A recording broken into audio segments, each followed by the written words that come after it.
Assalamualaikum warahmatullahi wabarakatuh. Apa kabar anak-anak? Semoga kalian senantiasa sehat selalu. Jumpa lagi dengan saya, Budewinta Agustin, dalam pembelajaran Ilmu Pengetahuan Alam, kelas 8 semester 1. Hari ini kita akan mempelajari tentang kecepatan, percepatan, dan gaya.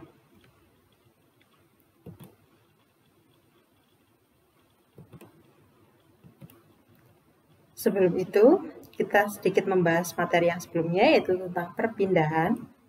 Perpindahan merupakan vektor.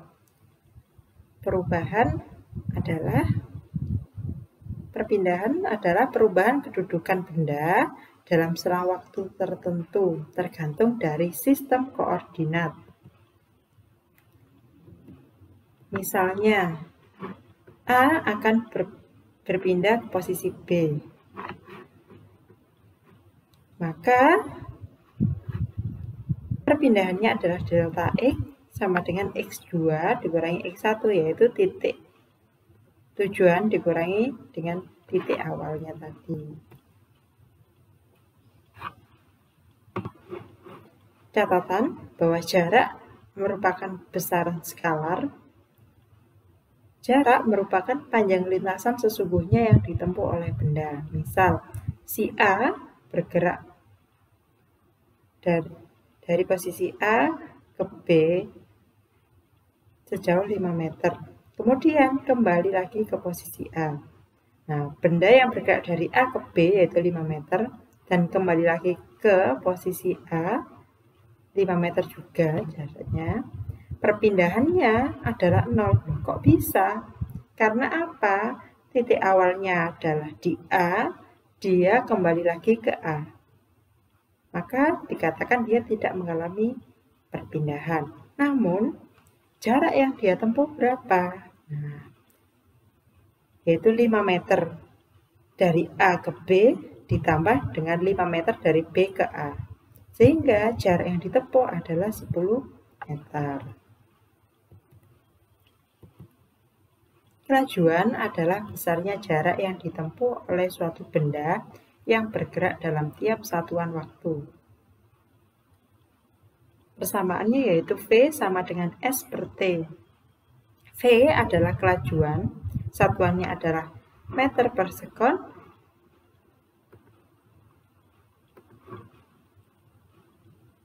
atau disingkat M per S. S adalah jarak, satuannya meter, disingkat dengan M. T, satuannya adalah sekon. T itu waktu ya.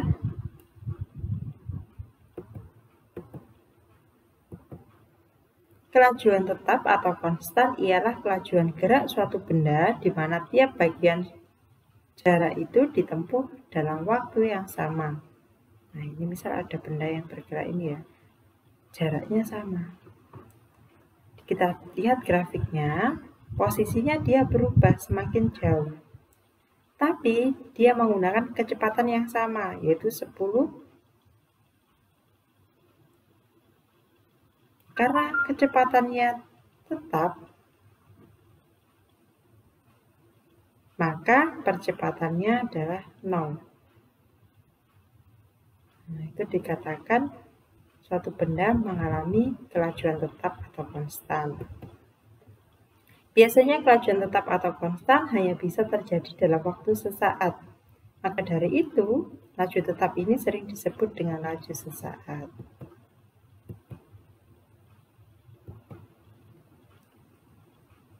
Kelajuan rata-rata ialah kelajuan gerak suatu benda yang menempuh jarak perpindahan tertentu di mana tidak tiap bagian dari jarak itu ditempuh dalam waktu yang sama.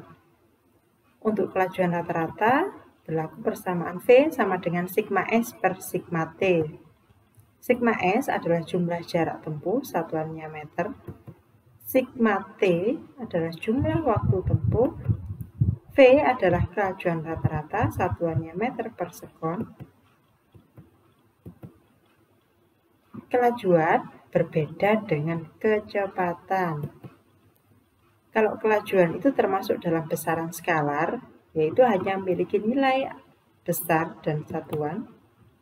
Kecepatan adalah besaran perpindahan persatuan waktu. V sama dengan S per T. Kecepatan adalah besaran vektor. Dia memiliki nilai besar dan satuan dan juga harus dinyatakan arah geraknya. Contoh, si A melangkah ke kanan sejauh 100 meter. Kemudian kembali melangkah ke kiri sejauh 50 meter dalam waktu 25 sekon. Nah, jarak yang ditempuh A adalah 100 meter ke kanan, lalu ditambah 50 meter ke kiri, yaitu 150. Maka jarak yang ditempuh adalah 150 meter. Kalau kelajuan A, yaitu jarak dibagi waktu. Kelajuan A adalah 150 meter dibagi waktunya, yaitu 25 sekon. Ketemu kelajuannya adalah 6 meter per sekon. Sedangkan perpindahan, nah, diperhatikan arahnya. Ke kanan 100 meter, positif 100 meter. Lalu dia bergerak ke kiri 50 meter. Nah, kalau ke kiri kan identik dengan negatif, berarti dikurangi 50 meter. Sehingga perpindahannya adalah 50 meter. Kecepatan si A adalah perpindahan dibagi dengan waktu. Sehingga kecepatan si A adalah perpindahannya yaitu 50 meter dibagi dengan waktu yaitu 25 sekon. Sehingga kecepatan si A adalah 2 meter per sekon. Itulah perbedaannya antara kelajuan dan kecepatan. Gerak lurus beraturan atau biasa disebut dengan GLB. Papan luncur diberi sudut kemiringan yang kecil sehingga kereta troli bergerak dengan kelajuan yang tetap. Apa? Tahu dari mana kalau kelajuan tetap ini? Titik atau pola pita taker timernya jaraknya sama. Maka dikatakan dia memiliki kelajuan yang tetap atau gerak lurus beraturan. Terbukti bahwa GLB dalam waktu yang sama akan menempuh jarak yang sama. Hal ini juga sekaligus menunjukkan bahwa tiap bagian jarak yang ditempuh oleh kereta troli ditempuh dalam waktu yang sama. Percepatan. Ini membedakan antara pola taker timer dengan pola tetesan oli. Yang sebelah sini ini adalah pola taker timer ketika GLBB yang maksudnya ini tipe diperlambat. Ini adalah pola taker timernya. Yang ini pola taker timer dipercepat. Kalau ini pola tetesan oli. Yang lebih mudahnya itu saya misalkan ketika kamu membawa satu kantong es. Lalu, es yang akan kamu minum itu bocor atau ada lubang di plastik tersebut. Kalau kamu jalannya lambat, otomatis tetesan es yang kamu bawa juga akan semakin banyak ya, dan semakin dekat jaraknya. Namun, kalau kamu membawa kantong es tadi yang bocor itu dengan lebih cepat, misal dengan berlari, maka semakin jarang dia netesnya. Bisa dipahami ya? Ini tadi pembahasannya tentang pola tetesan tadi. Percepatan persamaannya adalah V dikurangi V0 per T. Nah, sebenarnya percepatan adalah kecepatan tiap satuan waktu. Perubahan kecepatan tiap satuan waktu. Apa maksudnya perubahan percepatan? Percepatan adalah perubahan kecepatan tiap satuan waktu. Kenapa percepatan simbolnya A? Karena percepatan itu bahasa Inggrisnya adalah acceleration. Kayak kalau yang biasanya anak yang luar biasa, anak yang cerdas, biasanya kan SMP misalkan seharusnya ditempuh dalam 3 tahun. Namun karena dia luar biasa, dia dapat melakukan percepatan sekolah. dia dapat menempuh sekolah SMP itu hanya dengan 2 tahun. Akselerasi kalau orang Indonesia menyebutnya. Bahasa Inggrisnya acceleration. Simbolnya makanya percepatan adalah A. Yaitu sama dengan perubahan kecepatan. Nah, berarti kecepatan akhir dikurangi dengan kecepatan mula-mula dibagi dengan waktu. Untuk gerak yang dipercepat beraturan, dia bernilai A akan bernilai positif ya. Sedangkan untuk gerak yang diperlambat beraturan ya, nilai A akan negatif. Berlaku juga persamaan bahwa V sama dengan V0 plus A dikali T. V adalah kecepatan sama dengan V0, kecepatan mula-mula ditambah percepatan dikalikan dengan waktu. Nah, ini V0 kecepatan awal, V adalah kecepatan pada waktu tertentu, A adalah percepatan, T adalah waktu. Berlaku pula persamaan ST sama dengan V0 dikali T ditambah setengah dikali A dikali T kuadrat. ST itu adalah jarak yang ditempuh benda dalam waktu tertentu. V0 adalah kecepatan awal, T adalah waktu, A adalah percepatan. Gerak lurus berupa beraturan atau disingkat dengan GLBB. Ialah gerak benda dengan lintasan lurus dengan kelajuan yang selalu bertambah secara teratur. Akibatnya terjadi gerak benda yang dipercepat beraturan atau gerak benda yang diperlambat beraturan. Contoh gerak dipercepat beraturan adalah benda jatuh bebas. Contoh gerak diperlambat beraturan adalah benda yang dilempar tegak lurus ke atas. Kalau gerak dipercepat beraturan kan benda yang jatuh bebas. Contohnya mangga yang jatuh dari pohonnya, kelapa yang tiba-tiba jatuh dari atas pohon, itu gerak yang dipercepat beraturan. Nah, kalau yang diperlambat beraturan itu misalkan kamu melempar benda ke atas, yaitu kamu main bola bekel. Kalau main bola bekel kan harus melemparkan bola ke atas dulu ya. Terus kok bola bekelnya nggak langsung melayang gitu ya? Atau kalau voli kan bolanya nggak melambung terus ke atas. Kenapa? Karena kecepatannya habis.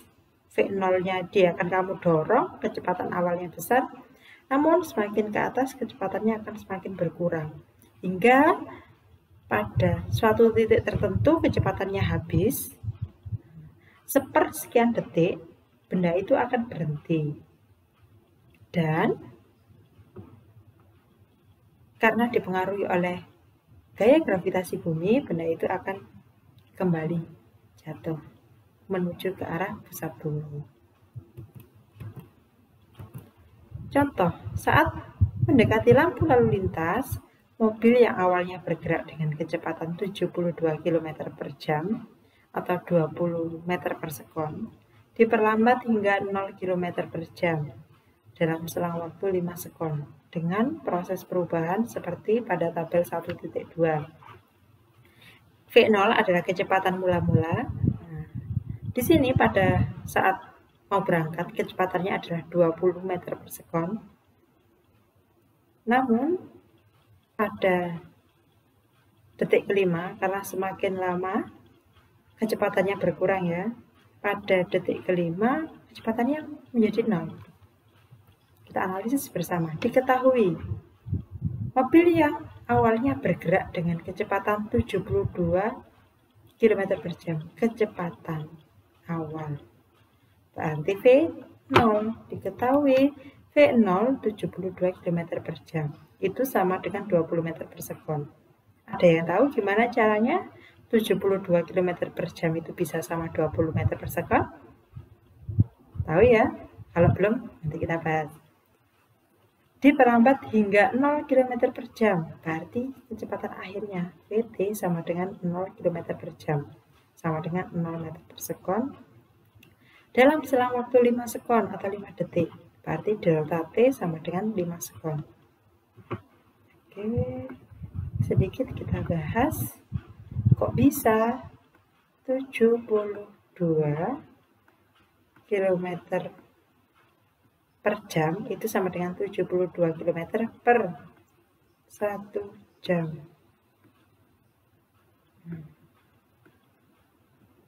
Kilometer ke meter itu naik atau turun? Turun ya.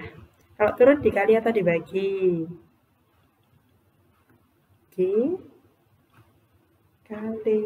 Dikali berapa? Karena turun 3 kotak dikali 1000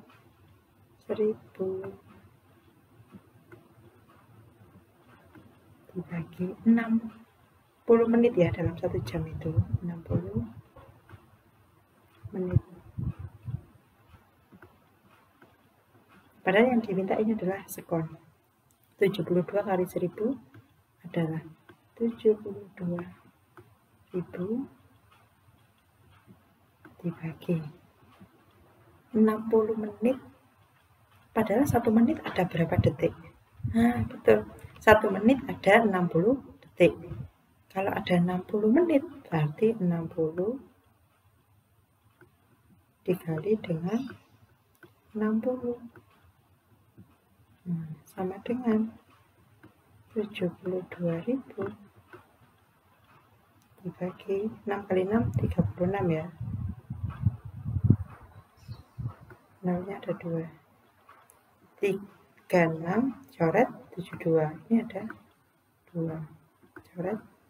Coret, ketemu berapa? 20. Betul ya? Bisa saya hapus? Bisa dong. Kalian sudah pernah diajari ini waktu SD.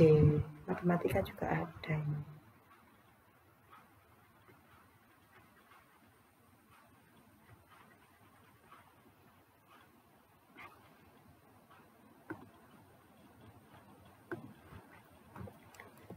Selanjutnya yang ditanya adalah perlambatan. Perlambatannya adalah delta V. A sama dengan delta V per delta T, yaitu V0 dikurangi VT per delta T. 20 dikurangi 0 dibagi 5 sama dengan 4 meter per sekon kuadrat. Bisa ya? Pengertian dari gaya. Kenapa gaya itu kok F simbolik? Gaya, bahasa Inggrisnya adalah force, merupakan suatu dorongan atau tarikan yang dapat menyebabkan perubahan pada bentuk benda, arah gerak, dan kecepatan gerak benda.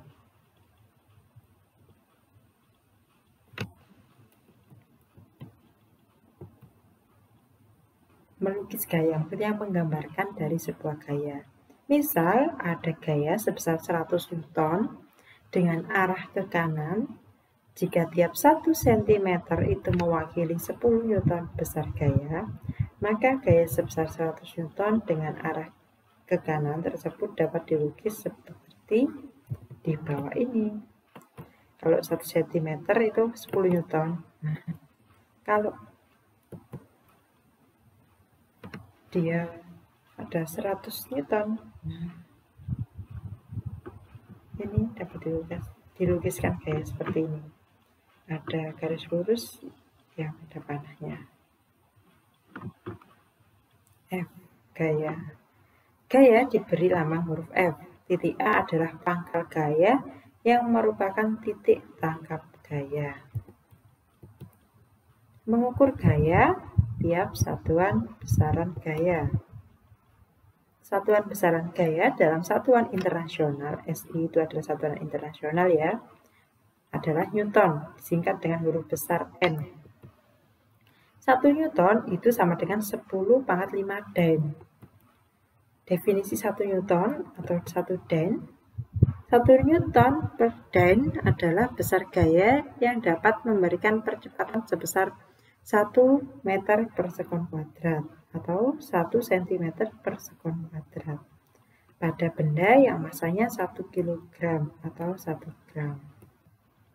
1 Newton itu sama dengan 1 kg meter per sekon kuadrat. Kalau 1 Dalton itu sama dengan 1 gram sentimeter per sekon kuadrat. Untuk mengukur gaya digunakan alat yang namanya neraca pegas. Paduan dari gaya atau disebut dengan resultan gaya. Nah, ini ada dua gaya yang arahnya sama ke kanan. F1 dan F2 dijumlah karena arahnya sama, dijumlah F1 dengan F2, maka ini adalah gambaran dari resultannya. Gaya-gaya yang segaris dan searah, misalnya F1 dan F2 adalah gaya-gaya yang segaris dan searah. Besar resultan kedua gaya tersebut adalah jumlah kedua gaya. Arah resultan gaya ini adalah searah dengan kedua gaya. Resultan kedua gaya dapat dihitung dengan R sama dengan F1 ditambah F2. Ini untuk kondisi gambar ini ya. Arah resultan kedua gaya adalah ke kanan. Nah, karena arahnya sama ke kanan. Jika gaya-gaya yang segaris dan searah itu lebih dari 1, maka besar resultan gaya-gaya tersebut adalah jumlah semua gaya itu. Misal ada 3 ya, arahnya ke kanan semua. Berarti F1 ditambah F2 ditambah dengan F3. Nah, gaya-gaya yang segaris namun berlawanan arah. Misal F1 ke kiri, F2-nya ke kanan. Bagaimana resultan gayanya? Nah, kan besaran yang ke kanan ya, berarti yang ke kanan dikurangi yang ke kiri. Nah, kan diperoleh besar resultan. Resultan gaya tersebut adalah jumlah kedua gaya. Misal F1 ditambah F2. Tetapi karena F1 itu arahnya ke kiri, sehingga tandanya menjadi negatif. Dan F2 arahnya ke kanan, dia akan bertanda positif. Maka besar resultan tersebut menjadi selisih antara kedua gaya.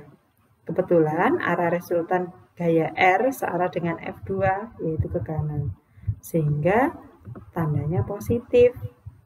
R sama dengan negatif F1. Kenapa kok negatif F1? Karena arahnya ke kiri, ditambah F2. Karena F2 itu arahnya ke kanan, berarti positif.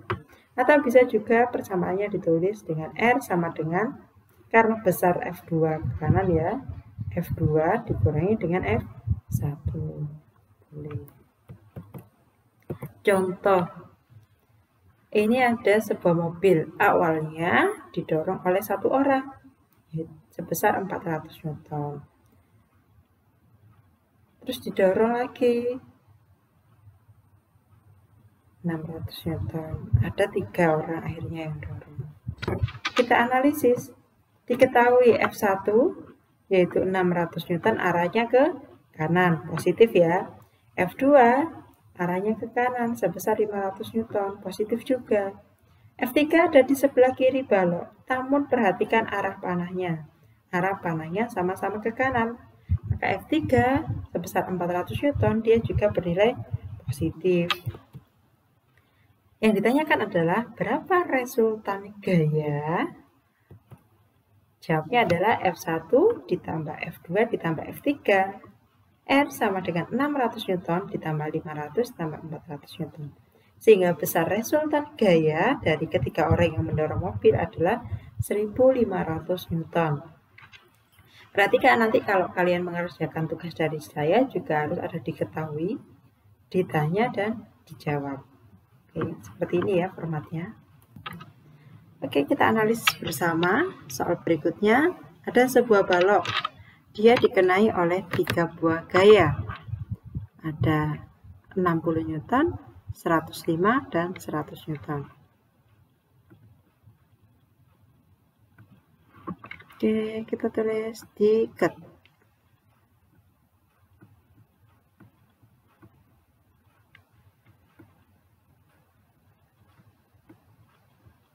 Diketahui F1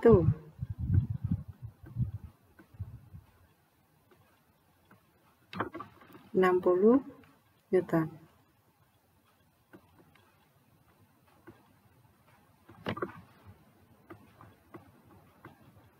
F2 105 Newton. Ini arahnya ke kanan ya, positif semua. Apa kabar dengan F3?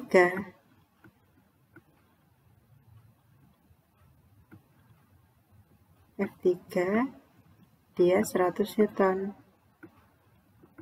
Tapi arahnya ke kiri. Kita beri tanda negatif di sini. Ditanya,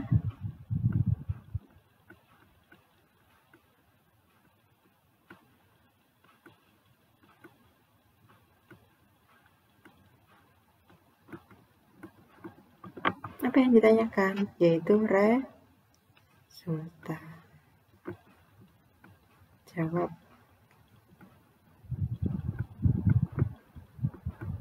R sama dengan F1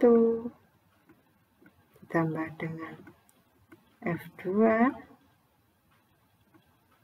maaf ya jelek, dikurangi dengan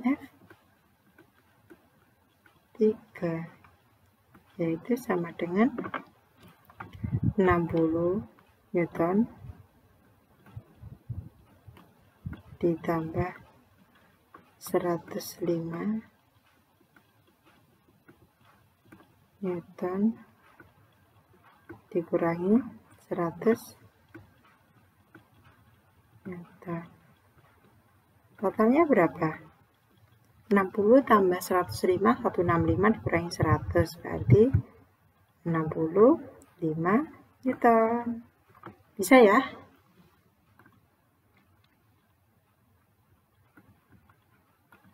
Next. Macam-macam gaya. Ada gaya otot, ada gaya gas, ada gaya magnet, ada gaya mesin, ada gaya listrik, ada gaya gravitasi, serta ada yang namanya gaya gesek. Oke, sekian yang dapat saya sampaikan pada hari ini. Terkait tugas, saya lampirkan di Google Classroom. Jika ada soal, ada gambarnya terkait gaya, mohon untuk digambar di buku tulis. Terima kasih atas perhatiannya. Salam sehat. Ingat, tetap patuhi protokol kesehatan. Semoga kita lekas melaksanakan pembelajaran secara tatap muka. Sekian dari saya. Assalamualaikum warahmatullahi wabarakatuh.